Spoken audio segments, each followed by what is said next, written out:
अस्सलाम वालेकुम and welcome to the sitting committee. मैं हूं हसन इफ्तिखार, मेरे साथ मौजूद हैं अली वारसी और वकास इब्राहिम साहब। कैसे हैं आप दोनों? आप लोग गए नहीं थे के साथ क्यों नहीं लिखा होता सीनियर तज्जियाकार? सर? वैसे मैं बड़ा हैरान हूँ कि हमारे साथ मौजूद है। हमजा लिखा पता है कर ना कि पाकिस्तान का वजीर खारजा कौन है। अगर आपको ये ना पता हो तो फिर नाम लिखा होता है नीचे नियो पे, वो सॉरी ABN पे लिखा होता है सीनियर फिर एक सवाल है। प्रिटेंड के then I have a question. Bilawal के शो पे अगर आप जाए ना हाँ, और आपको ये ना पता हो कि पाकिस्तान का वजीर खारजा कौन है, तो फिर आप सीनियर तज्जियाकार लिखेंगे। अच्छा, मेरा एक सवाल है क्वालिफिकेशन आ गई कि अगर इस्लामाबाद बुलाया गया उनको, आपको पता है ना, शो के लिए। बात तो सुने यार अली, यार मेहनत कर, हसद ना कर यार, मैं हसद करूँ? मेहनत कर। मैं नहीं करता। अली ने पहले ही कहा है कि he has opted for that option. अच्छा, मुझे एक बात बताएंगे, अगर वो सीनियर तज्जियाकार हैं तो वो जो मुजीबुर रहमान शामी साहब हैं और उस किस्म के एज के सहाफ़ी हैं या तज्जियाकार हैं, वो वो क्या एक्सपायर्ड तज्जियाकार वो है। सीनियर मोस्ट हैं, नहीं, वो है expired सीनियर सिटीजन तज्जिया। Senior citizen. Near to expiry date. So what is the requirement for senior शामी ईयर्स साहब की? हैं यार ऐसे। सीनियर ईयर्स की रिक्वायरमेंट क्या है? ये जो यार प्रोडक्ट की शेल्फ लाइफ होती है, मैं उस पॉइंट उनके नीचे जो लिखा हुआ आता है सीनियर तज्जियाकार, वो लिखने के लिए कितने साल का एक्सपीरियंस रिक्वायर्ड है आजकल? 5 साल, 4 साल, 3 साल? आपकी क्या चल रहा है? अच्छी 6 सलाम साल? दुआ होनी चाहिए प्रोड्यूसर से ओ, वो नहीं चलेंगे और एंकर से।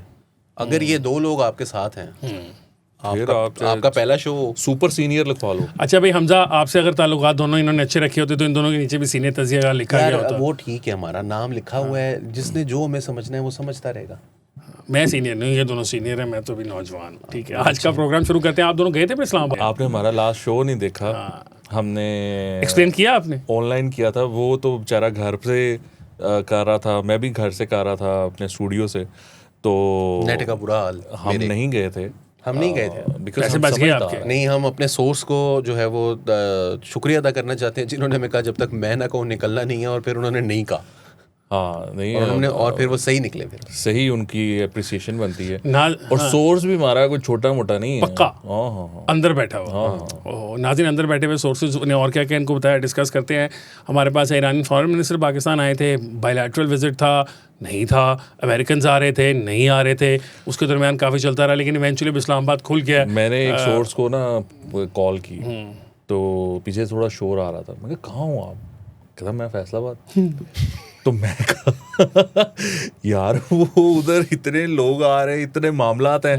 हाँ नहीं कहता आ जाऊँगा मैं, मतलब अगर आ रहे हो तो मैं भी आ जाऊँगा। भाई मैंने अपने सोर्स को फ़ोन किया, उसको मैंने कहा कि यार राखची आ गया है, वो अमेरिका से भी वो निकलने लगे हैं, तो हम निकलें। कहता वो सारे निकल के प्राइम मिनिस्टर भी लाहौर निकल गया। आप वही रहे। मैंने कहा क्या मतलब? कहता शहबाज साहब लाहौर चले गए हैं, आप भी लाहौर बैठे आराम से, कोई टेंशन की बात अब नहीं तो है। हमारे फॉरेन मिनिस्टर साहब और डिप्टी प्राइम मिनिस्टर साहब जो हैं, उन्होंने शुक्रिया भी इस्लामाबाद का अदा कर दिया कि आपका बहुत हाँ शुक्रिया जी, कि आपने बंदिशें ऐसा बर्दाश्त की बचे आते हैं। थे। इसका मतलब है कि बस अब काम हो गया, हमारी तरफ से जो हम कर सकते थे हमने कर दिया। फिलहाल फॉर नाउ। हाँ, फिलहाल दूसरा टॉपिक हमारे पास है नाज़रीन, सहाफ़ियों के बारे में।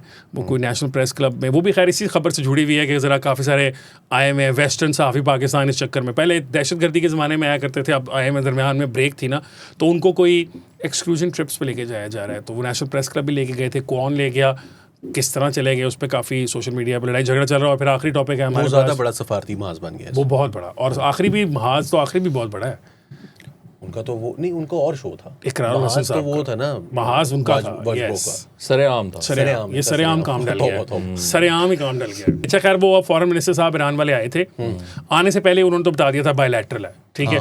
दरमियान में थोड़ी सी अमेरिका की तरफ से हमें झलक झलक सी चलती रही कि जॉर्ज कुशनर आ रहे हैं, स्टीव विटकॉफ आ रहे हैं, पता नहीं कौन आ रहा है। व्हाइट हाउस की एडमिनिस्ट्रेशन नहीं देखी, जिनको कोई हया नहीं है, कोई तमीज नहीं है, सारा दिन झूठ बोलते हैं। जैसा सदर है वैसी सारे के सारे एडमिनिस्ट्रेशन है, एक से बढ़कर एक। खुले झाके हैं उनके। मैं गाली देने लगा था, लेकिन मैं कहता हूँ उल्लू के पट्टे रखे हुए हैं इन्होंने। देने लगा था गाली, लेकिन उन्होंने कहा कि उल्लू के पट्टे रखे हैं। पट्टे क्या होता है? शागिर्द होते हैं, उल्लू के बच्चे को कहते हैं। बच्चे को कहते हैं। हाँ ठीक है, छोटे-छोटे तो हमने थोड़ी सेंसर किस्म की वो इस्तेमाल की। अच्छा बताएं ना फिर कि वो आए हैं, बायलैटरल करने हैं, उनके मुल्क में जंग लगी हुई है, उन्होंने रास्ते बंद किए हुए हैं, मतलब उनकी ट्रेड हो कोई नहीं रही है, तो वो बायलैटरल क्या करने आए? तो दरमियान में उन्होंने, इसी सब के दरमियान उन्होंने हमें अफगानिस्तान के साथ मुज़ाकरात कराने की भी दावत दे दी थी कि हम आप दोनों का जिस तरह आप अमेरिका का करा रहे हैं, अब वो हम आपका करा देते हैं। सर पता मामला ये है कि ये अभी गए ना ओमान, और अभी रशिया में मौजूद हैं इस टाइम। पुतिन से आई थिंक अभी मुलाकात शायद हो गई होगी, अभी कुछ देर में हो जाएगी। एक तो ये बात है कि राखची साहब जब घर जाएंगे ना वापस, तो वो जाकर ये बताएंगे कि भैया जो भी करना है ना वो पाकिस्तान नहीं करना है। All roads lead to Pakistan और दे गो थ्रू पाकिस्तान। सो ये वो मैसेज लेके जाएंगे वापस। जो ये प्लान कर रहे थे या जो सोच रहे थे और जो ये लेकर गए हैं बातें ओमान में भी और रशिया में भी, इनको उसमें इतनी कामयाबी नहीं होगी और इनको ये रियलाइज़ होगा कि पाकिस्तान जो इनके लिए कर रहा है वो कोई भी नहीं कर सकता। और एट दिस पॉइंट ये भी आपको नाजरीन को पता होना चाहिए कि पाकिस्तान ने इनके 3000 कंटेनर्स जो हैं उनको बाय रोड ईरान भेजने का बंदोबस्त किया है। This is a big deal, जबकि इनका ब्लॉकेड चल रहा है सी में और इनका स्ट्रेट ऑफ होर्मुज़ उन्होंने ब्लॉक किया है अमेरिकन ने। उस दौरान पाकिस्तान इनका सामान उतार रहा है अपनी पोर्ट्स पे और वहाँ से 3000 कंटेनर जा रहे हैं 2 पॉइंट से, एक ताफ्तान है और एक दूसरा पॉइंट है, वहाँ से ईरान एंटर होंगे। ईरान और पाकिस्तान ने ये कमाल किया है कि पाकिस्तान ने एक स्टेलमेट आ गया था कि जी हमने तब तक मुज़ाकरात नहीं करने जब तक ये ब्लॉकेड नहीं खोलेंगे, हमने इनके साथ बैठना नहीं है। तो पाकिस्तान ने उसका हल ये निकाला कि पाकिस्तान ने कहा कि यार ये अगर बैठेंगे नहीं तो ये बात कैसे आगे चलेगी, और ये बैठेंगे तो नहीं, क्योंकि वो कहता है मैंने खोलना नहीं है, ट्रम्प कहता है मैंने ब्लॉकेड नहीं खोलना। तो पाकिस्तान ने एक तरीका निकाला, उन्होंने कहा इनकी ना इंटरेक्ट टॉक्स करा देते हैं। उस पर ये होगा कि बैठेंगे भी नहीं, ईरान की बात भी पूरी हो गई और वो ब्लॉकेड भी नहीं खुलेगा, वो अमेरिका की बात पूरी हो गई, लेकिन मुज़ाकरात भी होते रहेंगे। सो उस सिलसिले में पाकिस्तान ने फिर इनको बुलाया, ये आए और इनका जो प्रपोज़ल था वो रिटन फॉर्म में ट्रम्प एडमिनिस्ट्रेशन को पहुंचा दिया गया। अभी आज मंडे को थोड़ी देर में जो इनका सिचुएशन रूम है वहाँ पर ट्रम्प की मीटिंग होगी और वो उसका जवाब देंगे अपने एडवाइज़र से बात करके, अपने जनरल से बात करके। सो आई डोंट नो वो क्या जवाब देता है, पता नहीं मानता नहीं मानता, क्या करता है, क्या सजेशन है। I don't want to get into that, कोई फ़ायदा नहीं है उसमें जाने का।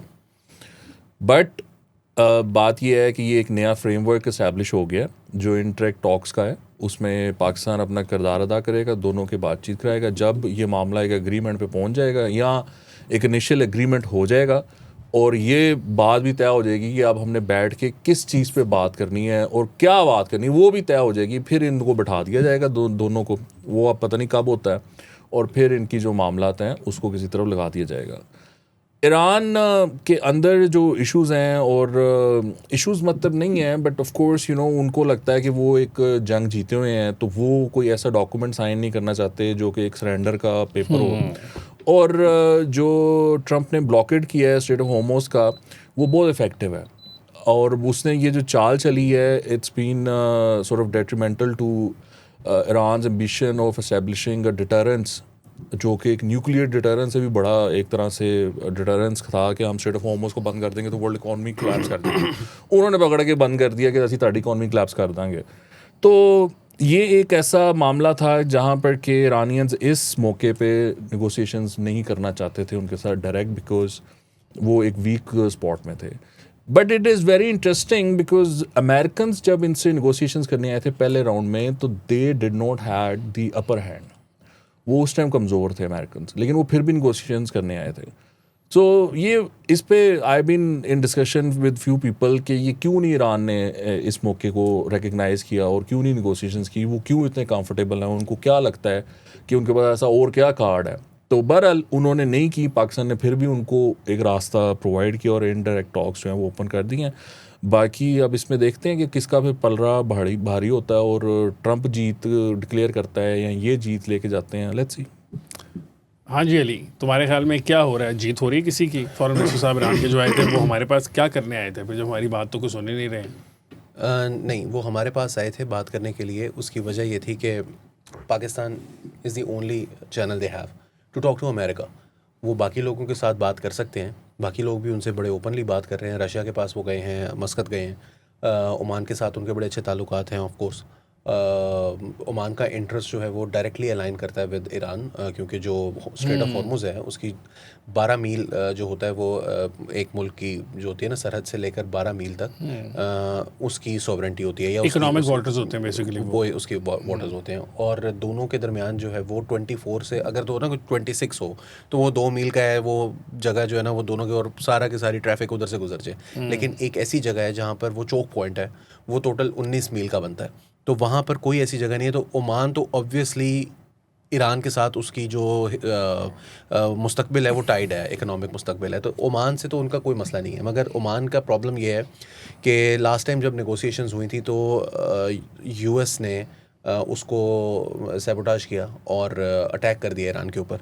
तो जो ओमान के फॉरेन मिनिस्टर थे उन्होंने जाके वेस्टर्न मीडिया में भी इंटरव्यूज़ दिए जिसके अंदर उन्होंने कहा कि अमेरिकन्स ने सारी बात तय होने के बाद उन्होंने अटैक कर दिया, जबकि ईरान जो है वो नेवर के लफ्ज़ पर मान भी गया था और वो पूरा डॉक्यूमेंट कर दिया था उन्होंने कि क्या क्या हुआ है। So Americans are not going to be very keen on Oman right now. Russia है रशिया से बात हो सकती है, लेकिन Russia can't be a mediator.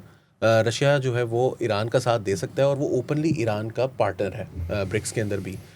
वैसे भी उनके जो ताल्लुकात हैं बहुत पुराने हैं, ऑलमोस्ट नेबर है। आपको पता है कैस्पियन सी जो है वो एक तरफ से रशिया को लगता है, एक तरफ से तो वो ओमान वाली सूरत हाल है रशिया की भी ईरान के साथ। सो दो चीज़ें थी ओमान जाने की रीज़न ये थी कि पाकिस्तान से तो बात करनी है, अमेरिका के से पाकिस्तान से बात किए बगैर गुजारा नहीं है। ओमान जाने की रीज़न ये थी कि हॉर्मुज़ के ऊपर एक फ्रेमवर्क जो है वो इस्टेब्लिश किया जाए।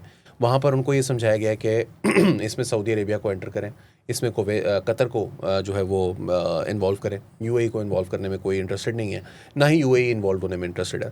तो सऊदी अरेबिया को करने की, और फिर रशिया जाने की वजह यह है कि रशिया जाकर वो चाहते हैं कि एक ब्रॉडर, एक तो आपको पता है कि न्यूक्लियर जो है ना इशू एनरिचमेंट का वो मटेरियल, वो भी रशिया के साथ, आपको पता है पिछली दफ़ा भी JCPOA जब हुआ था तो रशिया की तरफ से ये ऑफ़र थी और वो चीज़ उसमें वो फ्रेमवर्क में रशिया जो है वो बहुत डीपली इन्वॉल्व था। इस दफ़ा भी वो चीज़ उनके साथ की जाएगी। साथ साथ जो है वो मस्कत जाने की हॉर्मुज़ की जो बात हुई है उसमें उनका मशवरा ये, और वो फिर ओमान के फॉरेन मिनिस्टर ने ट्वीट करके इन्फॉर्म भी कर दिया पूरी दुनिया को कि हमने सऊदी अरेबिया को। तो आइडिया बहुत ज़बरदस्त है कि इसमें एक वाइडर, बिकॉज़ एक हमारी जो है ना प्रॉब्लम वो आइडेंटिफाई कर ली है सब लोगों ने। Let's not try to lionize ourselves. हकीकत यह है कि हम ट्रंप को कंटेन करने में हम कामयाब नहीं हो सके, ना हम हो सकते हैं। हमारा कोई ऐसा लेवरेज नहीं है ट्रंप के ऊपर कि ट्रंप जो है वो पाकिस्तान के कहने पर कुछ और ऐसी कंसेशन ट्रंप के ऊपर किसी का भी लेवरेज नहीं है सिवाय इसके कि जिसके पास उसकी वीडियोस होंगी। हाँ, किसी का भी नहीं वो वीडियोस वाले का अब आप उसको जब ये कहते हैं कि इरानियंस को कहते हैं कि आप हॉर्मुज़ के ब्लॉकेट को खोल दें, और वो खोल देते हैं, और ट्रंप कहता है कि मैंने नहीं खोलना, तो उस वक्त आपकी जो मीडिएशन की जो लिमिट्स हैं वो सामने आ जाती हैं, एक्सपोज हो जाती हैं कि यार यहाँ तक हम कर सकते हैं। एक साहब हैं कोई वो इस्माइल रज़ाई नाम के, इब्राहिम रज़ाई नाम के, वो वहाँ से दहशतिस्तान से उनके MP हैं ईरान के, और उन्होंने कल एक ट्वीट किया जो काफ़ी शोर मचा हुआ था। वो कोई पार्लियामेंट की कमेटी के, एक नेशनल सिक्योरिटी कमेटी के जो है ना वो चेयरमैन भी हैं, चेयरमैन है, सॉरी स्पोक्स पर्सन है उसके पार्लियामेंट की। तो मतलब एक होती है नेशनल सिक्योरिटी कमेटी, ये नेशनल सिक्योरिटी कमेटी की नहीं है, ये पार्लियामेंट के अंदर सब एक जो कमेटी होती है, जैसे हमारी सेटिंग कमेटी, स्टैंडिंग कमेटी होती है, तो वो स्टैंडिंग कमेटी जो है फॉर नेशनल सिक्योरिटी उसके स्पोक्स पर्सन है। उन्होंने ये बात की कि जी पाकिस्तान जो है वो अच्छा है, भाई है, नेबर है, लेकिन वो मीडिएटर ठीक नहीं है, और वो ट्रंप के सामने जो है ना वो खुलकर बात नहीं कर सकता, और वो ट्रंप को जो है ना वो बात करके जो ट्रंप ने हमारे बारे में क्या कहते हैं जहाँ पर उसने अपना मुआहिदा तोड़ा है उसको पाकिस्तान ने एक्सपोज नहीं किया, और लबनान के हवाले से उन्होंने क्लियर पोजीशन नहीं ली पाकिस्तान ने इसको। वो तो खैर मैंने भी ट्वीट की थी, मैंने उनको करेक्ट किया, मैंने कहा ये बिल्कुल गलत बात है, पाकिस्तान ने उसको करेक्ट किया। हम पागलों की तरह टक्कर नहीं मार रहे, वो आपने मार दी है तो आप अपनी टक्कर और उनकी टक्कर का खुद हिसाब रख लें। हमें कोई शौक नहीं है टक्कर मारने का। आपकी ईरान की पर कैपिटा इनकम तो जो है वो हमारे से कोई 3 गुना ज़्यादा है, तो हम तो टक्कर नहीं मार सकते जाके अमेरिका को। आप मारे, आप सारी पूरी की पूरी अरब वर्ल्ड को टक्कर मारे, हम टक्कर नहीं मार सकते। मगर हमने अपनी पोजीशन भी क्लियर की, हमारे डिप्लोमेट्स ने जाके पूरी दुनिया के टॉप के जो न्यूज़ प्लेटफॉर्म्स हैं सब जगह उनके पे ऊपर किया। जाकर बात की। हमारी जो फॉरेन मिनिस्ट्री है उसने, फॉरेन ऑफिस है, उसने क्लियरली कहा कि लबनान इसमें शामिल है। वज़ीर आज़म ने हमारे कहा, वज़ीर आज़म ने ट्वीट ट्वीट करके किया, लिखा कि ये शामिल है। जेरूसलम पोस्ट जो कि इसराइल का अखबार है, उसने स्टोरी की कि पाकिस्तान जो है वो एडमेंट है कि इसके अंदर लबनान शामिल है।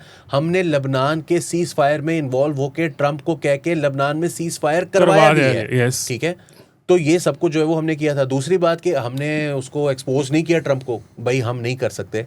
हम अगर ट्रंप को एक्सपोज करेंगे तो फिर आपके हाथ से ये चीज़ भी जाएगी जो आपको बहुत थोड़ा सा तो लिहाजा ये मतलब ये रास्ता इसलिए क्योंकि हमारा को थोड़ा सा रैपेट है, उसके साथ हम थोड़ा सा बना के रखी हुई है। भाई हमने बना के क्या, हमने वो की थी ना, वो की तो हमें कोई आते नहीं उधर नहीं, हाँ की थी, खुशामद की तो थी 4-5 महीने हमें पहले कोई थी, एड नहीं मिलती। वो तब भी ईरान को बचाने के लिए याद है कितनी की थी खड़े होकर, उसने कहा था हमारे वज़ीर आज़म को बुला के जरा बताओ। ईरान को बचाने के लिए पहले भी जाके उसको कहा था कि जी आपको नोबेल पीस प्राइज के लिए कर देंगे कि ये किसी तरह रुक जाए, ये हमला ना करे। तब भी ईरान के लिए की थी। पूरी दुनिया से हमने गालियां कहीं कि जी ये चापलूसी करते हैं, ये उसकी जो है वो बूट पॉलिश कर रहे हैं, ये कर रहे हैं, वो कर रहे हैं। But the only reason we did that was because we did not want a war in the region, specially with Iran, क्योंकि हमें पता है कि यार ये फिर सारों के साथ पड़ जाएंगे। वो तो मरांडी आके हर वक्त लगा रहता है कि जी वो हम कुवैत खाली कर दो, कतर खाली कर दो, यूएई खाली कर दो, मैं आ रहा हूँ, मैं छा जाऊँगा, मैं ये कर दूँ। वो मुझे मानद चंद याद आता है कि स्टेज ड्रामे में ना वो आता है और वो आके ना तोप का एक छोटी सी उसने कार्डबोर्ड की तोप बनाई हुई होती है, यूं करके आता है और वो आके ऐलान करता है लाहौर और मरीद के पर हमारा कब्जा हो चुका है। ये वो मरांडी मुझे उस टाइप की कोई किरदार लगता है वो अब ये जो सारी सूरत हाल है, हम तो इनको बचाने की कोशिश कर रहे हैं।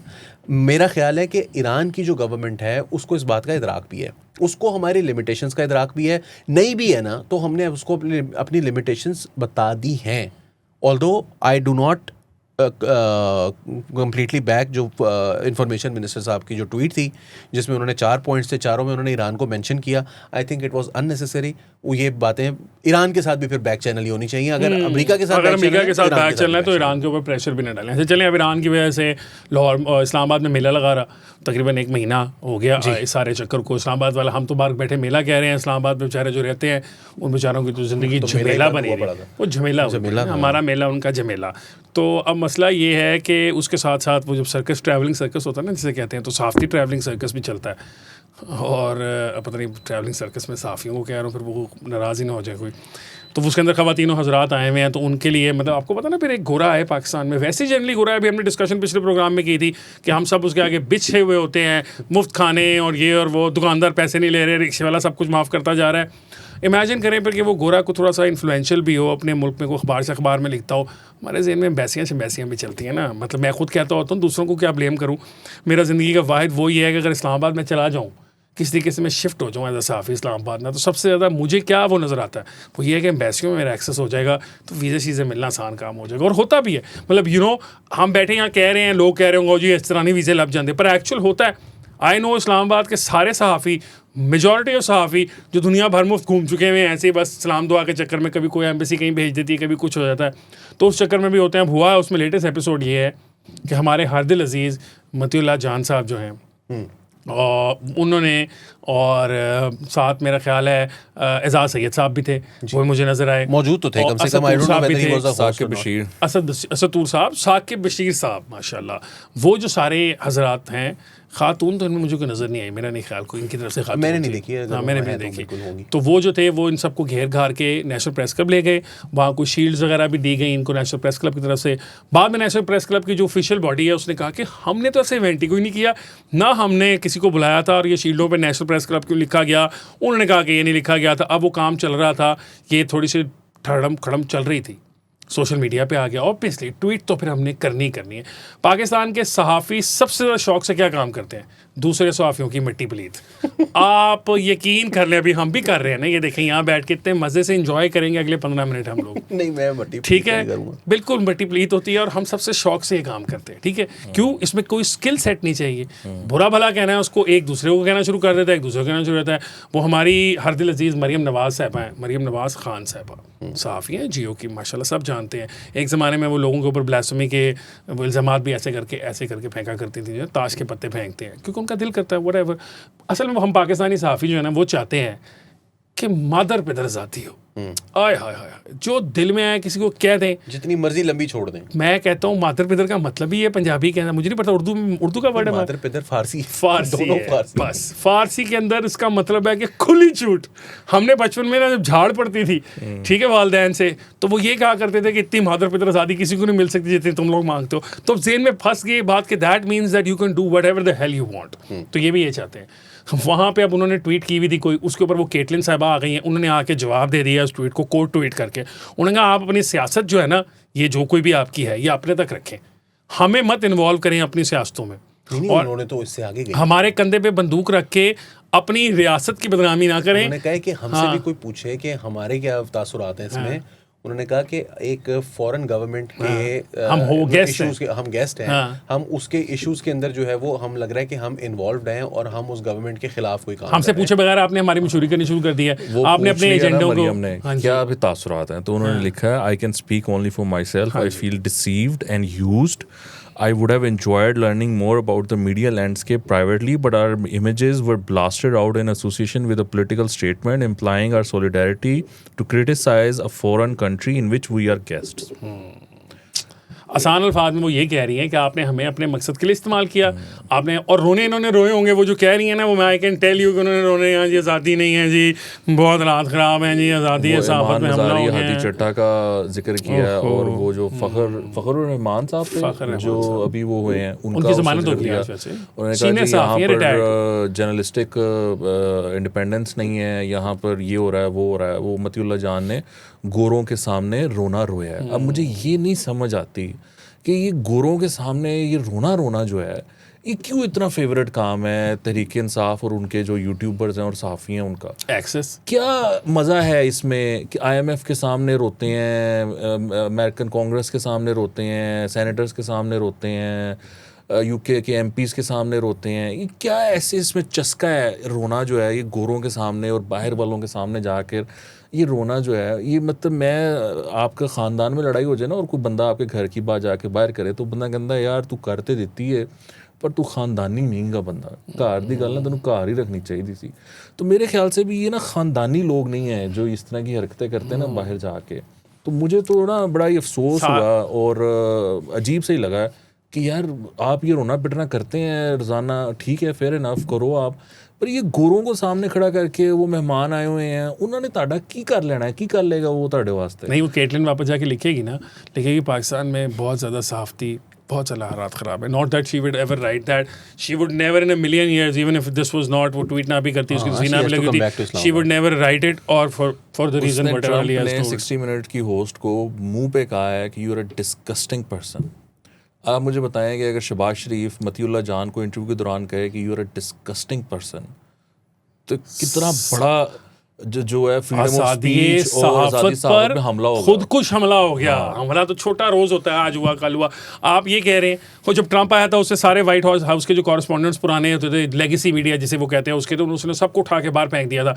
पाकिस्तान में किसी का कार्ड कैंसिल कर दो तो वो कहता है मेरी ज़ाती सहाफ़त पे हमला हो गया। अच्छा, अब मुझे एक सिंपल सी बात नहीं समझ आती कि हम चाहते हैं, आपने ना बड़ी गलत जगह हिट किया वैसे। सर मैं खुद मतलब इतना दूसरी जनरेशन का साफ़ी हूँ, मतलब हमारे तो बुजुर्ग जो हैं पैसा अखबार चलाया करते थे, वो हमारे ख़ानदान का, तो हम तो तीसरी चौथी जनरेशन हो गई होगी। मैं बड़े अच्छी तरीके से हम अपने बरादरी को जानता हूँ। अली, सवाल मेरे का यार जवाब दे दो प्लीज़, कि वो राना साहब ने कहा ना कि शिकायती डट्टू बन के गोरा रंगदार देखा हुआ शिकायतें लगानी शुरू कर देते हैं, ठीक है, अब वो शिकायतें शकूतें तो लगा ली हैं कि बहुत बड़े मसाइल हैं। अब सवाल यहाँ ये पैदा होता है कि राना साहब ने जो कहा है, केटलिन ने क्या कर लेना था, या उसके साथ वाले जो 2-3 ख़वातीन हज़रात थे उन्होंने क्या कर लेना था? मेरे ख्याल एक तो शायद कोई। अच्छा सर, इसमें एक वो भी मुझे आई डोंट नो, मुझे अली कैन आंसर, वो जो शील्ड है उस पर इंडिया का झंडा क्यों है? मतलब उन्होंने वो एहतशाम वगैरह ने, who is the vice president, उसने कैटलिन को कहा है जवाब देके कि भाई हमने नहीं बुलाया आपको, ये ऑफिशियल इवेंट नहीं था, हमें नहीं पता, आप प्लीज़ हमारी तरफ से माजरत है, ठीक है। पर उन्होंने कहा है कि वहाँ पर जो शील्ड है उसमें इंडिया का झंडा है, वो क्यों है वहाँ पर इंडिया का झंडा? अच्छा नहीं, शील्डें दी ना यार, दे दी शील्ड यार। वो जिनका इन्होंने नाम लिया है ना, वो भी बड़ा डूबियस सा कैरेक्टर है, तो इस वजह से मैं ज़्यादा उसकी। हाँ नहीं, वो हम तो सिर्फ सिंपल बात कर रहे हैं कि उन्होंने वहाँ जाके कहानियाँ सुनाई और सारा कुछ सुना दिया। अब मसला ये है कि कावानीन जो हैं, कावानीन। हाँ कावानीन, हाँ कवानीन, गर्मियाँ। हाँ गर्मियों में। गर्मी में कावानीन हो जाते हैं। जो कवानीन है पाकिस्तान के अंदर वो एग्जिस्ट करते हैं ना यार। अब कवानीन ना हो तो भी मसला है, अगर कानून हरकत में आए तो भी मसला है। वो फ़खर साहब जो हैं उन्होंने उनके ऊपर कोई इल्ज़ाम लगाया गया, उनको उनकी FI के नोटिस गए, उनको गिरफ्तार कर लिया गया, 2 दिन में उनकी ज़मानत होगी। अब वो केस चलेगा, अगर तो वो बिल्कुल बेकसूर होंगे तो इवेंचुअली वो बाइज्जत बरी हो जाएंगे। होगी बेल। नहीं सर, बेल तो होगी ना। Bail is also not, bail जो है इन दीज केसेस कोई ना तो एडमिशन ऑफ गिल्ट है, ना आपकी कोई एक्सोनरेशन की स्लिप है, कि दोनों चीज़ें नहीं है उसमें। देखें, बात यह है कि पाकिस्तान के अंदर भी कोई हालात बहुत अच्छे नहीं हैं, आपको पता है, अदालतों वगैरह के। तो कभी कभार आपको फिर कोई एवेन्यूज़ ढूंढते रहते हैं, लेकिन यहाँ पर मुझे मामला थोड़ा सा गलत लगा। 2-3 चीज़ें हैं। पहली चीज़ तो ये है कि जिन लोगों के साथ आप ये बात कर रहे हैं, मैं ना ह्यूमन राइट्स के हवाले से थोड़ा सा ख़त्म हो गई है मेरी मोहब्बतें ना अमेरिका के साथ। उनके मुल्क में कोई वो है नहीं ह्यूमन राइट्स। ये सारी इसको जिसको ह्यूमन राइट्स रजीम कहा जाता है, वो ह्यूमन राइट्स रजीम जो है वो अब अपने आप को एक्सपोज कर चुकी हुई है। हमारे जैसे मुल्कों के अंदर ह्यूमन राइट्स को इस्तेमाल किया जाता है हमारी आर्म ट्विस्टिंग के लिए। यूरोपियन यूनियन को यकायक जो है वो हमारा GSP+ स्टेटस याद आ जाता है। कभी अमेरिका को जो है वो पता चलता है कि यहाँ पर रिलीजियस इंटॉलरेंस बहुत ज़्यादा है, और साथ साथ जो है वो अरबों डॉलर जो है वो उसका असलहा बिला वजह इसराइल को दिया जाता रहता है, और वो वहाँ पर कारपेट बॉम्बिंग कर रहे हैं। अभी हम जो है वो अफ़गानिस्तान के अंदर अगर एक जगह पर हमला करें जो कि लिटरली असलहा डिपो है, इसमें कोई शक नहीं है कि वो असलहा डिपो है, उसके करीब एक और जगह पर आग लग जाए, किसी की कोई लाश नज़र ना आए, किसी की कोई जो है वो क्या कहते हैं बॉडीज़ ना हो, लेकिन पूरी दुनिया के अंदर जो है वो प्लास्टर कर दिया जाए, सोशल मीडिया को, ट्विटर को, इंटरनेट को, कि जी पाकिस्तान ने जो है ना वो नशे मार दिए, सारे नशे मार दिए। अफगानिस्तान के 93% नशे पाकिस्तान ने एक हमले में उड़ा दिए। ये जो हमारे साथ होता रहा है, ये जस्ट हमारे साथ नहीं होता रहा। अभी थोड़ी देर से पहले अब आजकल जो है वो इंडिया के साथ भी इस तरह जब आर्म ट्विस्टिंग करनी है, वरना इंडिया तो 2014 से इसी तरह का है, कम से कम 2014 से, उससे पहले भी कोई बहुत आला सूरत हाल नहीं थी, लेकिन 2014 से तो मुसलसल बढ़ती जा रही है। और क्योंकि मैं एक इदारे के साथ, एक मैगज़ीन के साथ मुंसलिक था जहाँ पर मैं एडिटिंग थोड़ी बहुत छोटे मोटे स्टोरीज़ जो थी वो हम पब्लिश करते थे उसके ऊपर, तो वो माइनॉरिटीज़ के हवाले से जो है वो हम बात करते थे, तो उसमें अक्सर इंडिया की इस तरह की स्टोरीज़ आती थी जिसमें से पाकिस्तान वो मुस्लिम्स की बात नहीं थी, उसमें क्रिश्चियंस को भी जो है वो बहुत ज़्यादा उनकी की जाती थी। लेकिन 2014 से लेकर और 2024-25 तक किसी ने इंडिया को कुछ नहीं कहा, बट सडनली इंडिया की ह्यूमन राइट्स जो हैं इश्यूज़ वो इंडिया के वो अब प्रॉब्लम बन के सामने आना शुरू हो गए हैं। ईरान के अंदर आप जाते हो और जाके कारपेट बॉम्बिंग करते हो क्योंकि जी आपने औरतों को वहाँ पर जो है ना वो सर नंगा करके घूमने की इजाज़त नहीं है, तो आपने कहा कि जी हम इनकी औरतें उड़ा देनी, हमने ना रहेगा बांस ना बचेगी। सो बच्चियाँ छोटी छोटी, मतलब मिनाब में स्कूल में 168 बच्चियाँ जो हैं वो स्कूल पढ़ने के लिए आई हुई बच्चियाँ, उनको आपने जान से मार दिया एक हमले के अंदर, और कोई रीज़न नहीं थी उसको मारने की। दूसरी दफ़ा हमला किया सेकंड स्ट्राइक में, और उसको ये नहीं है कि आपसे एक दफ़ा गलती हो गई, आपने दूसरी दफ़ा दोबारा मारा है, वहाँ पर हमला किया। सो ये एक ह्यूमन राइट्स रजीम, पहली बात तो ये है कि वो डिस्क्रेडिटेड है पूरी दुनिया के अंदर। उसका कोई गज़ा के बाद, ईरान के बाद अगर आप अभी तक ये समझते हैं कि ये ममालिक हैं जिन्होंने हमें आज़ादी दिलवानी है, तो आपसे बड़ा बेवकूफ़ कोई नहीं है। ईमान मज़ारी और हादी चट्टा की वहाँ पर बात हुई। ईमान मज़ारी और हादी चट्टा मेरी सिंपथीज़ है उनके साथ। मैं ये नहीं कह रहा कि उनके साथ कोई बहुत अच्छे तरीके से, जिस तरह से केस चला 8-8 साल की गालबन उनको जो है वो सज़ा दे दी गई बग़ैर, मतलब एक हेयरिंग के अंदर सब कुछ हो गया। उनको पकड़ा गया और वो बेल पर थे, और राहदारी ज़मानत जो है वो अदालत ने उनको दी थी, लेकिन रास्ते में उनको रोका गया, पुलिस आई, उसको गिरफ़्तार किया, उनको सबको लेकर गए और वहाँ पर जाके अदालत में फ़ैसला दे दिया। ये भी चीज़ आपको समझने की ज़रूरत है कि वो नॉर्वे और स्वीडन की एम्बेसीज जो हैं वो उनको नहीं बचा सकी। स्पीडी जस्टिस है यार, नहीं वो इतना स्पीडी नहीं होना चाहिए ना। What I am saying is, मैं उसको कंडोन किए बगैर मैं ये बात समझाने की कोशिश कर रहा हूँ कि हमारे ह्यूमन राइट्स एक्टिविस्ट्स को ये भी समझने की ज़रूरत है कि जो भी आप, अगर स्टेट अपनी आई पर आ जाए तो स्टेट को दुनिया का कोई और मुल्क रोक नहीं सकता। उन्होंने अमेरिका से अपने ताल्लुकात सेट किए और आपका जो है ना आपकी आत्मा रोल दिया पकड़ के। So you have to realize कि स्टेट की जो एंग्जाइटीज़ हैं उसको भी आप थोड़ा सा कंसिडरेशन में ले लें। मैं ये नहीं कह रहा कि ब्लास्फेमी विक्टिम्स के, वो ब्लास्फेमी गैंग के केस वाले के, उसके अंदर पूरी तरह से तुन के रखो इनको, लेकिन जो कुछ ऐसे मामलात हैं जिनके ऊपर आप ये देख सकते हैं कि यार यहाँ पर ना एविडेंस कुछ इस तरह की है कि ये मामला थोड़ा सा ना मुझे डूबियस लग रहा है, तो वहाँ पर आप इतने आगे ना जाएं। स्टेट को अपनी एंग्जाइटीज़ यानी कि एंगेजमेंट बजाय इसके कि आप जो है वो स्टेट से कॉन्टिन्यूसली एडवर्सेरियल एक रिलेशनशिप अपना बना के रखें, तो उस सूरत में नज़र क्या आएगा? स्टेट को ये नज़र आ रहा है कि यार हमारे साथ मुसलसल एडवर्सेरियल रिलेशनशिप है, हमारे ऊपर कॉन्स्टेंटली जो है वो बम्बार्डमेंट हो रही है बाहर की दुनिया से।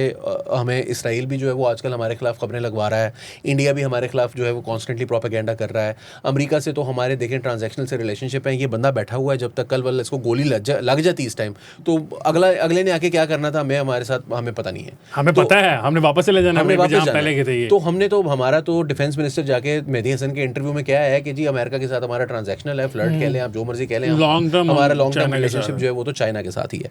सो आपको ये समझने की ज़रूरत है कि आप इस वक्त स्टेट को अपने बारे में ये पैगाम दे रहे हैं कि यार हम बहुत ख़तरनाक लोग हैं। ये जो वाक़या हुआ है, देखें, मैं केटलिन डोरनबॉस के हवाले से भी ना मैं थोड़ा सा आप क्या कहना चाहिए थोड़ा सा शाकी हूँ। वो न्यूयॉर्क पोस्ट की राइट विंग पोस्ट से वो ताल्लुक रखती हाँ, है, एक टैबलॉइड जर्नलिज्म का वो एंटी मुस्लिम सहाफत करती है वो सारी। हमारे नो फूल्स के हमारे सामने दो बहुत बड़ी मिसालें मौजूद हैं, क्रिस्टीन फेयर, क्रिस्टीना लैम्ब।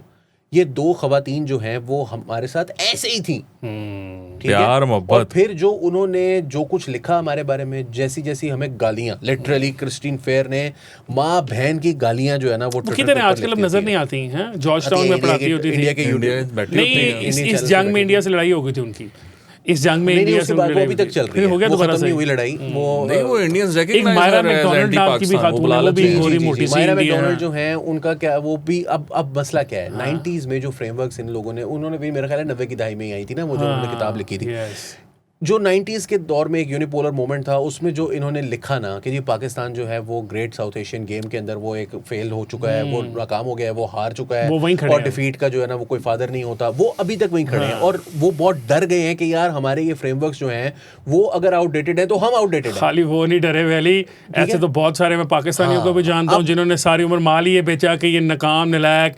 रियासत है और ये वो है वैली, उन्होंने ब्राउन रंग का एडवांटेज है, उन्होंने कहा हम we are the insiders, you listen to us, you pay us money and you give us jobs at your think tanks and stuff, हमें आप फंड करें, we know everything about Pakistan. और उनकी वो जो सारी की सारी दुनिया उन्होंने बनाई हुई थी वहाँ पर वेस्टर्न मीडिया में पाकिस्तान के बारे में, आजकल वो सारी दुनिया उलट गई है, वो बेचारे ऐसे हैं बेचारे। सहाफ़त के ऊपर अली ने हमले बहुत सारे कराने का बता दिया है कि मुस्तकबिल में ऐसे होते रहेंगे, ठीक है, इकरार वही कह रहा हूँ, अगला हमला सरेआम हुआ उनके ऊपर, एयरपोर्ट के ऊपर तजलील की गई उनकी, उन्होंने भी हमला किया, ठीक है, तजलील की गई, रिटेलिएशन। हाँ नहीं, वो सोशल मीडिया पे जंग चल रही है, टू एंड फ्रो, उनको ठक ठक कर रहे हैं, वो कह रहे हैं आप तू बताओ, वो कह रहे हैं तू बताओ, वो कह रहे हैं तू अपने बाप का है, वो कह रहे हैं बाप का नहीं, तू बाप का, मैं बाप का।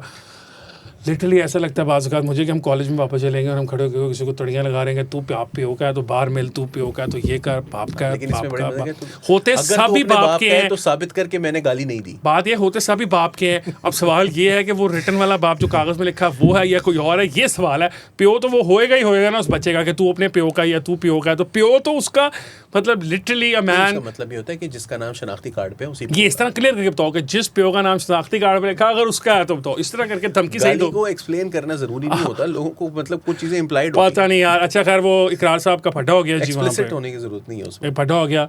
वो FIA के अफसर जो हैं वो वर्दी में होते हैं, FIA वाले होते हैं, उनकी रोज़ की दिहाड़ियाँ हैं, मतलब बाबा सारी। वो तो टेक्निकली बात है कि अगर if you're a normal person walking into an airport, तो आपको तो वो बाहर से ही जब वो आपकी टिकट चेक करता है तो वो कहेगा हाँ प्रिंट आउट क्यों नहीं लेके आए हो, ये डिजिटल क्यों ले आए हो, चलो जाओ प्रिंट आउट लेके आओ। मतलब रियासत का इख्तियार तो वहाँ से शुरू हो गया, और फिर वो धक्का खाते खाते आप अंदर तक चले जाएँ। आम आदमी बेचारा है, उसको रोज़ जलालत की आदत होती है तो वो कर लेता है। इकरार साहब और मेरे जैसे लोगों को आदत नहीं होती, आपको भी साहब आदत नहीं होती। फ़ोन आपने कराया होता है, मैंने भी कराया होता है, किसी रिश्तेदार वाकफकार दोस्त यार ने प्रोटोकॉल लगाया होता है, ठीक है, मुझे दे दें कोई कॉन्टैक्ट एयरपोर्ट। और सर छोड़ें, कोई ना कोई कैसा, मैंने मान ही नहीं सकता। 10 साल पहले आप मुझे कहते क्या फ़ोन कराए बगैर एयरपोर्ट चले जाते हैं, मैं मान लेता कि लोग ऐसे होते हैं, आपको नहीं जाता हर बंदे के साथ। और मैं कई दफ़ा मैं ये मजाक करता हूँ कि सीन ही इस तरह का हो गया हुआ था, उत्थे जाके बंदे ने फ़ोन नहीं चुकिया। हाँ देखा ना, क्योंकि उसके पास 1000 बंदे हैं। पहले उस बंदे ने 5 बंदे भुगताने होते थे, ठीक है, क्योंकि 5 बंदों की सिफारिश होती थी। अब क्या है, क्योंकि पाकिस्तान के अंदर याद कराएं सिफारिशी लोग ज़्यादा तादाद में बढ़ गए हैं, हमारी सिफारिशें भी नहीं करने की वो जो इख्तियार था वो भी खोली है हमसे लोगों ने। इस पर नहीं कोई NGO बन सकती, कि जो ये कहे कि हमारा प्रिविलेज हमसे छीन रहे हैं आप मैं लोग तो कहता हूँ हैं, वह हमारा प्रिविलेज जो रखते थे। एयरवेज और एमिरेट्स और लुफ्थांसा और टर्किश एयरवेज, उनके जो नुमाइंदे हैं उनको नेशनल प्रेस क्लब बुलाएं और उनको शील्डें दें, उनसे कहें कि हमारा इस्तेहसाल हो रहा है यहाँ पर। तो FIA वाले जो इस्तेहसाल बाहर कर रहे हैं उसका क्या करेंगे? जिसने इकरारुल हसन को नहीं बख्शा वो मुझे और राणा साहब को क्या करेगा? काश पटेल को बताएं, उसको बताएं, वो जो है अजित डोवल को बताएं, अपने वाले को ना बताएं चलो कि FIA हमारे साथ ज्यादती कर रही है। अपने वाले को ना बताएं, NPC बुलाएं उनको। अपने ना बताएं भाई हैवी आए ना, वो कह रहा है बाहर से आए, ऊपर वालों से आए। कि वो कह रहे हैं बाहर से आके देखिए, मोहसिन मोहसिन डोवल नकवी पे साहब के पहुंच तो गया। काम- मैं वही कह रहा हूँ, मोहसिन नकवी साहब मोहसिन से नकवी साहब से तो नहीं हो रहा। क्यों मोहसिन नहीं हो नकवी रहा की बस की यार? बात नहीं। नकवी साहब कुछ करें यार, मतलब this is something, this is become a joke right now. एक इदारा आपके से कंट्रोल एयरपोर्टों पर रोज तमाशा ही चल रहा है। अभी तो वो लंबी कहानी है कि किसी को ऑफलोड कर दिया, सेम बंदे को 10 लाख लेके दोबारा जहाज पे चढ़ा दिया। मतलब आप अख्तियार पे अख्तियार देते जा रहे हैं, चेक एंड बैलेंस का सिस्टम को नहीं। वो तो उन्होंने कैमरा निकाल लिया इकरार साहब ने, तो वो पता नहीं और क्या बच गया, वरना कुट भी पड़ सकती थी सर उनको। मुझे आई रियली लाइक इकरार आफ्टर दिस इंसिडेंट। पहले इतना नहीं था, मैं I was on the verge के यार ये क्या कर रहा है ये वो ना, but now I like this guy. Sir मेरे ना एक पुराना एक दोस्त था, तो उसने ना ऑर्कट होता था उस वक्त, हाँ, तो उसने ना बिल्कुल। वहाँ पर एक कोई बदतमीजी की मेरे साथ। तो मैं सोचा, मैं यार ये कीबोर्ड पे जो गुस्सा उतारना है, मैं सुबह इसको देखता हूँ। तो वो मैंने उसका पता कराया कि कहाँ मिलेगा। मैं पहुँच गया वहाँ पर। तो वो जहाँ मैं पहुँचा ना, मेरे साथ एक ना दोस्त बैठा हुआ था मेरा। तो कहता किधर आया? मैं कहा वो उसको मारना है। कहता उसको मारना है? मैं कहा हाँ।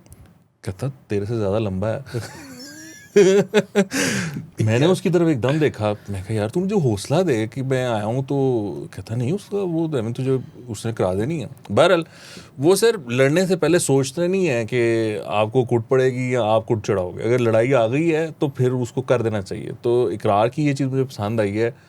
लेकिन जो मज़ेदार बात है, हालांकि कई जगह मार खाई है उसने जिंदगी में। कई वो जगह नहीं, IB से बहुत खाई जगह है यार। नहीं IB से खाई, सिंध में अपनी सांगड़ के अंदर कहीं पे ऑयल वालों से खाई, फिर Local किसी से private खाई, लोगों से भी खाई। सर बड़ी खाई। अच्छा, मारी भी है, चपेटे भी माँ मारी है। बड़ी खाई भी, सर, हिम्मत डटर है। हाँ। मैं कल भी किसी को बता रहा था, पाकिस्तान में सबसे इंपॉर्टेंट चीज़ क्या है? परसिस्टेंस। आप लगे रहें काम के ऊपर, कुछ ना कुछ काम बनेगा, अल्लाह की मदद करेगा। ऑन दैट नोट हम इकरार की बात कर रहे हैं, तो ये भी मैं बड़ा उसके बारे में ये बड़ी मुझे चीज़ पसंद है कि उसने 2 नहीं, उसने 3 शादियां की।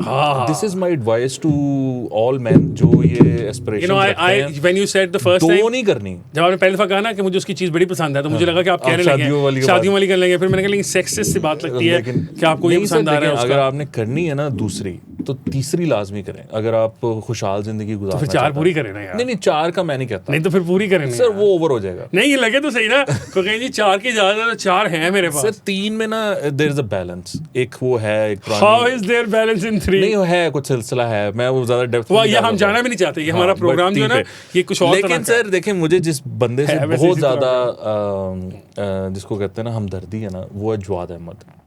वो बंदा घर बैठा हुआ है, बगैर जगह रगड़ा उसका कुछ लेना देना नहीं, वो बिला वजह रगड़ा गया पूरे एपिसोड में। उसने कहा FIA वाले ने कि इसके साथ भी वही होगी जो जवाद अहमद के साथ हुई। गाली देके गाली, अपेरेंट गाली देके। अब वो इसी क्या- बात पे तो लड़ाई है कि अब वो कहता क्या है हुई है जवाद इकरार अहमद के कहता है। साथ जो कि इकरार के साथ होनी है। जवाद अहमद मतलब वो लगा हुआ है अपनी वो सोशल मीडिया पर उसको पॉलिटिक्स पढ़ती है कर रहा ना, वो कह तो रहे हैं, वो बता रहे हैं ना FIA वाले भाई, वो FIA भाई वाले भाई जो हैं उनको भी वायरस है ना, वो वाला वो इल्जाम क्या है, नहीं, कॉन्टेक्स्ट क्या है यूथिया सारा? वायरस है। हाँ तो वही मैंने वायरस मैंने है अर्ज ना। की है कि उनको वायरस है, तो जो जिनको वायरस इकरार है ने- वो सारा वक्त ऐसे ऐसे करके फोन पे ऐसे हाँ, सोशल वो देखते लगे रहते रहते हैं, हैं। तो सोशल पे जवाब को बहुत गालियां पड़ती तो है ना। मेरा let's be मेरा honest। इसमें ये है कि इकरार ने ना जो यूथिया वायरस के खिलाफ अगर आपने कोई एक्शन लेना है ना, तो वो इसी तरह का एक्शन ज़रूरी है कि जगह पर ही ना इसको मार दें। और आपने वो देखा ताहिर अशरफी वाला एपिसोड इंग्लैंड में हुआ, तो वहाँ पर यूथिया वायरस जो है ना उसको नपने का वो बंदोबस्त नहीं मौजूद, इस वजह से वहाँ पर वो बहुत पनप रहा है। और वो उसको, हालांकि ताहिर अशरफी ने बड़ा अच्छा उसको जवाब दिया है कि इमरान खान तो खुद उनके लाया हुआ है, यानी फौजियों का बंदा है, नहीं तो तुम सर, मुझे कह रहे हो। और फिर उसने ये भी कहा कि वो तो बाप कहता था उसको, तो वो जो लड़का था आगे उसकी डिक्शनरी में ये बातें थी नहीं, उसको पता ही नहीं है कि इमरान खान जो क्योंकि है ये सब बहुतान है। वो उनकी गोदी में बैठ कर आया ये हुआ बहुतान है। और बकौल परवेज लाई के वो फौजी जो है इमरान खान की नैपियां चेंज करते थे। पैम्पर नहीं, नैपी नैपी कहा, नैपी था। पैम्पर नहीं कहा, नैपी कहा था। पुराना बंदा पुराने नैपी नैपी, होते थे, yes। तो वो नैपियां चेंज करते। सो ये बातें जब आप इनको बताएं तो इनको रजिस्टर ही नहीं होती, इनके यहाँ से गुजर जाती हैं, बिकॉज दे थिंक कि इमरान तो एंटी एस्टेब्लिशमेंट है। सो ये जो गलत फहमी है ना इन लोगों की, वो भी दूर होनी चाहिए कि Imran is not anti establishment. Imran is the biggest pro establishment politician in the recent times, and नहीं ना sir. Imran is the co-founder of hybrid system. Establishment जो ये हाइब्रिड सिस्टम इस्टेब्लिश किया गया है इस मुल्क में, इमरान खान उसका को-फाउंडर है। आज अगर कोई बात करता है ना कि ये देखिए कैसा सिस्टम चल रहा है, ये फील्ड मार्शल का खूब बनता है कि वो एयरपोर्ट पे जाए, तो मैं उनको कहता हूँ कि इमरान के दौर के बाजवा की वो विजुअल्स देखें, वो तुर्की के प्रेसिडेंट को मिल रहा है और उसकी इतनी चापलूसी कर रहा है, उसकी ऑडियो भी मौजूद है। तो उस वक्त आपका जो लीडर था उसने क्यों नहीं उसको डांटा, क्योंकि तुम्हारा क्या काम है एज आर्मी चीफ, तुम उसको सिविलियन प्रेसिडेंट को मिले ट्रम्प से मिलने, तो वहाँ पर भी जनरल बाजवा जब वो साथ थे। अब बात पता क्या है जी, ये जो सारी चीज़ें हैं ना, इसमें से ये अपनी सिलेक्टिव चीज़ें निकालना और सिर्फ ये कहना कि इकरार जो है वो इस टाइम एंटी इस्टेब्लिशमेंट नहीं है, ताहिर अशरफी नहीं है। ताहिर अशरफी को इमरान खान के साथ किसने बिठाया था? क्यों बिठाया हुआ था इमरान खान ने उसको अपने साथ? इमरान खान तो मतलब सबसे बड़ा बेनिफिशरी है इस्टेब्लिशमेंट के वो मामलात का, और आज ये कहते हैं कि नहीं नहीं नहीं, इकरार जो पॉलिटिक्स कर रहा है वो इमरान के हक में करे। इस टाइम सोशल मीडिया पर पागल हुए हुए हैं, मेरे तो मेंशंस को भरा पड़ा है कि जी नहीं नहीं, इकरार की जुर्रत कैसे हुई एक वर्दी वाले के खिलाफ बोलने की। और तुम तो हमें सुबह शाम ये बता रहे थे कि वर्दी वाले की जुर्रत नहीं होनी चाहिए पॉलिटिक्स पे बात करने की या पॉलिटिक्स में आने की। अब कह रहे हैं कि इकरार की जुर्रत कैसे हुई एक वर्दी वाले के पॉलिटिक्स में इंटरफेरेंस से रोकने की। इमरान के हक में बात कर सकते, उसके खिलाफ नहीं कर सकते। सो दिस यू नो, ये this is what you call, अगर आपने वर्दी पहनी है तो आप इमरान खान हिपोक्रेसी। वैसे भी नहीं कर सकते, ये नहीं भी मुनाफकत है, ये फिर मुनाफकत है आपकी। तो आप अपनी मुनाफकत अपने पास रखें और हमें कम से कम लेक्चर ना किसी बात पे दिया करें कि एस्टेब्लिशमेंट कौन है, एंटी एस्टेब्लिशमेंट कौन है। इमरान साहब, मैं आपकी इमरान सर आप चलो थोड़ा ठंडा थोड़ी सी करो ना, तो तसी कर दूं तुसी आप करना जितनी मर्जी करनी है, मैं बस फिनिश कर दी है बात। तो ये हमें कहानियां ना सुनाया करें। इमरान साहब, आपकी थोड़ी तसी करने की ज़रूरत है। सर करें। देखिए, आपने बहुत सारे बहतान लगाए। 2013 की फैक्चुअल पोजीशन ये है कि कियानी साहब ने इलेक्शन रिग करवाया और नवाज शरीफ को जितवा दिया, जबकि इमरान खान ने वो इलेक्शन जीतना था। ये है 2013 की। कैसे जीतना था? इमरान खान ने जीतना था, पॉपुलर जैसे सपोर्ट तैसे। सारी इमरान खान के पास थी, सारी अवाम पाकिस्तान की इमरान खान के साथ थी। वो इलेक्शन उन्होंने जीतना था और वो कियानी साहब ने रिग करके मियाँ साहब की गोद में 2/3 के करीब अक्सरियत फेंक दी। पाकिस्तान की जो 98% अपर क्लास है ना, ठीक वो है। इमरान खान के साथ है। तो 2018 में नीचे भी वाली जो है मिडिल क्लास और लो क्लास, ये वो they don't count. People should not matter. 2018 के अंदर आपने भी अब आफ्ताब इकबाल साहब का वो सुना हुआ नहीं है जिसमें उन्होंने कहा था कि मैट्रिक के 1 वोट हो और जो बीए कर ले उसके 2 वोट। हाँ जी, हो, हाँ जो जी, PhD वो हो, बड़े DD हो, wisdom उनके बड़ा 8 9 ज़बरदस्त। आपने पिछले दिनों वो अंकल देखे हैं जिनकी वो पता नहीं बहुत सारी इतना लंबा तो उनके एमएज लिखे हुए हैं कि तो उन्होंने 19 तरह के एमए किए हुए हैं। तो ये इकबाल साहब जो हैं, आफ्ताब इकबाल, इसके मुताबिक तो उस बंदे के 100 वोट बन जाएंगे। मेंटल लेवल उसका ये है कि वो इतना काम करके भी अखबारों में स्टार्ट से वो आ रहा है। डिस्कसिंग एक साहब के 3-4 अखबार है और उनका सीपीएनई में कौन वोट आप थे। ये- सर चले सीपीएन में भी वोट थे। इत्तेसाम लाई ज़हीर की बात तो नहीं कर नहीं नहीं, अब सार मिले जहनी को और आदमी कल परसों उनके पास भी बहुत है वैसे, बहुत MA 7-8 तो उनके भी माशाल्लाह में वेले बैठे हुए। पंजाब यूनिवर्सिटी के प्राइवेट वाले करी, जो वो प्राइवेट वाले होते थे ना, वो यूपी वाले भी कर सकते हो। वैसे भी हो जाते हैं। अच्छा रान साहब, आपने जो किया 2018 में भी उनसे इलेक्शन चोरी किया गया। बेसिकली इमरान खान 2/3 से एक तरफ पहुंच के खड़े थे, बाजवा साहब ने रात को सारा कुछ गिरवू के और शहबाज शरीफ से मुलाकात की उन्होंने। आरटीएस बिठा के, तो उन्होंने उनकी सीटें चोरी कर ली। उनकी और इसकी सबसे बड़ी एग्जांपल है कि ख्वाजा आसिफ ने, आरटीएस इमरान के खिलाफ बिठाया गया। हाँ तो और क्या, वरना वो 2/3 से रोकने के हर लिए। दफा उसके खिलाफ और कैसे बिठाने का आप सुन लें, पूरी बात सुने, ऐसे ना करें। आपने दरोग गोई से इतना काम लिया, मुझे भी जरा बताने दें। आपका उसका एग्जाम्पल है बहुत बड़ी। उसकी मिसाल जो है वो ख्वाजा आसिफ की खुद एडमिशन है कि उन्होंने बताया कि मैंने बाजवा साहब को फ़ोन करके कहा कि बाजवा साहब मैं हार रहा हूँ, बाजवा साहब मैं हार रहा हूँ, फिर वो बाद में जीत गए। तो ये है वो आरटीएस का असल कमाल, जो उस रात को इमरान खान से 2/3 अक्सरियत छीन के ले गया और 2013 में सिंपल मेजॉरिटी छीन के ले गया। आप लोग जो है इमरान खान पे इल्ज़ाम लगाते हैं कि वो इस्टेब्लिशमेंट के साथ है। पाकिस्तान की इस्टेब्लिशमेंट ने हमेशा इमरान खान से इक़्तिदार छीनने की कोशिश की है और उस दौरान जिस दौरान उसको इक़्तिदार में था भी उसको सही तरीके से काम नहीं करने दिया। ठीक है, वो उसके खाने में कुछ मिला देते थे, वो सुबह उठ नहीं सकता था। ये बातें कह के कलम तोड़ दिया है, शो इधर ही खत्म कर दें। खत्म कर दें, आपने कुछ नहीं कहना। नहीं, पक्की मैं- बात नहीं, है। एक बात ऐड कर लें जी। कि वो 25 जुलाई को इलेक्शंस थे और नवाज को मेरे ख्याल से 13-14 जुलाई को जेल में डाला था। 13 को डाला था जेल में। जी, वो इमरान के खिलाफ थी वो साजिश भी। कि नज़र आ रहा था कि नवाज शरीफ की पार्टी को बहुत बुरी शिकस्त होने वाली है और उसके वोटर के दिल में सिंपैथी पैदा करने के लिए, जाली सिंपैथी पैदा करने के लिए नवाज शरीफ के साथ, हाँ 24 में क्या किया गया? 24 में इमरान को डाल दिया। 24 में भाईजान उन्होंने बताया गिन के कि 17 सीटें हैं। फिर वो हमारा एक दोस्त है, उसने कहा सजा दे दी गई थी, वो हमारे की गई थी कि ताकि उनको सिंपैथी मिले पीटीआई को नहीं उनका रास्ता रोकने के लिए की गई थी। उस सजा और सजा में नवाज शरीफ को जमीन आसमान का फर्क है दोनों के दरमियान। नवाज शरीफ को सिंपैथी के लिए और इमरान खान, बिल्कुल इमरान खान को, नवाज शरीफ के ऊपर कातलाना हमले भी आपने कलम तोड़ने के बाद भी आप लिखे जा रहे हैं। नवाज शरीफ के ऊपर कातलाना हमले भी तो हुए। आपने कर दी बात, लेकिन मैं एक बात कर दूं, देखिए सहाफ़ती अगर आपकी क्रेडिबिलिटी है तो आप ये कहें, मैं आपको नहीं कह रहा, मैं इनको कह रहा हूँ, नहीं आप कहें, मुझे भी कहीं कोई मसला नहीं है। ये कहें कि 18 के इलेक्शंस जो थे वो रिग्ड थे, वो 2 नंबर थे। उसको वजीर खारजा का नाम वो नहीं पता, कह रहे हैं कि रिग्ड थे ना, बता तो रहा हूँ कि वो कह रहे 18 के रिग्ड थे, नवाज शरीफ को उन्होंने दे दिया जो कि इमरान खान का इख्तियार था। अच्छा वो ठीक है अपनी बात, लेकिन मैं ये कह रहा हूँ कि ये कहें कि 18 के इलेक्शंस रिग्ड थे, इमरान खान को फ़ौज लेकर आई, इमरान खान फ़ौजियों के साथ मिला हुआ था, जिस तरह के हम ये कहते हैं, मेरी ये पोजीशन है कि 18 वाले भी रिग्ड थे और 24 वाले भी रिग्ड थे। फिर वो ये डिमांड करें कि इमरान खान इस बात पे माफ़ी मांगे कि उसने 18 के इलेक्शंस में नवाज शरीफ का जो वोट था वो चोरी करके उसका हक था माफी मांगते राणा साहब की जूती, वो 804 चप्पल, कप्तान चप्पल। राणा साहब उसने कलम तोड़ दिया है, प्रोग्राम खत्म करना, टाइम काफ़ी हो गया। मेरी पोजीशन वैसे मैं क्लियर कर दूं कि वो आपकी बात से मैं मुत्तफिक हूँ। 18 का भी रिग्ड था, 24 का भी रिग्ड था, 13 का रिग्ड नहीं था। यार पॉइंट ये है, मैं बॉयज दोनों इनमें से अगर कोई साफ़ी है ना, तो ये जो बात हम कर रहे हैं ना, ये करके दिखाए। अच्छा चलें छोड़ें जी, आप लोग, मुझे नहीं पता ये दोनों क्या बातें कर रहे हैं, करियर खत्म हो जाएंगे। मुझे नहीं पता दोनों क्या बातें कर रहे हैं। मैंने तो बताया राणा साहब की तस्वीर भी बहुत ज़्यादा की है। जाते जाते मैं एक थोड़ी सी जरा वो करता जाऊँ, कल परसों मैं देख रहा था, वो कह रहे थे कि पाकिस्तान की तारीख का ना बदतरीन चीफ जस्टिस जो है वो, आपको पता ना, काजी फायजी साहब, He was the best chief justice Pakistan have had. उनके ऊपर कर रहे थे, उससे अच्छा चीफ जस्टिस पाकिस्तान में आया नहीं आज तक। हाँ, तो वो काजी तेरे जानसार बेशुमार। मुझे नहीं पता काजी साहब की वो क्या लेगेसी होगी, वो उनकी कानूनी लेगेसी क्या होगी, कुछ नए फैसले क्या होंगे। मुझे सिर्फ ये पता है कि वो ब्लैक लॉ डिक्शनरी और जो आइन के अंदर लिखा हुआ है एक चीज़ कि एक आदमी वोट कर सकता है, उसको वोट करने का हक है, उसका वोट गिना जाएगा।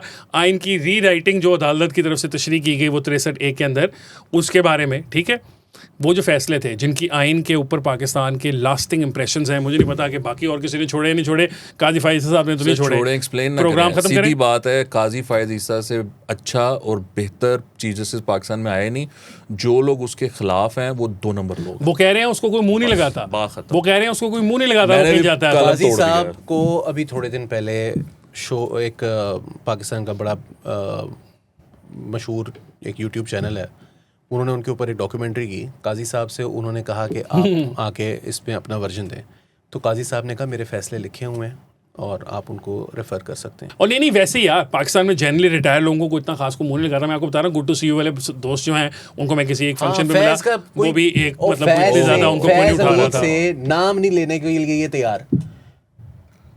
फैज हमीद के ऊपर कह दो उसको, हमने मैं चैलेंज करता हूँ, क्या कह दो कि उसको मुंह लगाने के कुछ एक लफ्ज मुंह से निकाल दो, उसको एक्नॉलेज तो करो, एग्जिस्ट करता है, नहीं एग्जिस्ट करता। मैं कहता हूँ फैज हमीद से ज्यादा घटिया आदमी पाकिस्तान की तारीख में कोई ISI चीफ नहीं रहा। And that's saying something. And on that note हम ये प्रोग्राम खत्म करते हैं बिफोर अली जो है ये कहीं आगे मामला को ले जाए। सर एक दफा फिर काजी फायज़ ईसा से अच्छा चीफ जस्टिस पाकिस्तान की तारीख में नहीं आया, और जो लोग उसके खिलाफ ये बातें करते हैं वो झूठे और 2 नंबर लोग हैं। ऑन दैट नोट आज का प्रोग्राम यहीं पे खत्म करते हैं। आप हमारा मैं जुबान भी चढ़ा देता पर मैं अच्छा नहीं लगूंगा। ऑन दैट नोट आज के लिए इतना ही है। कल अभी तोड़ी जा रहे हैं आप, हमें हमारी कमर तोड़ेंगे। अल्लाह हाफ़िज़।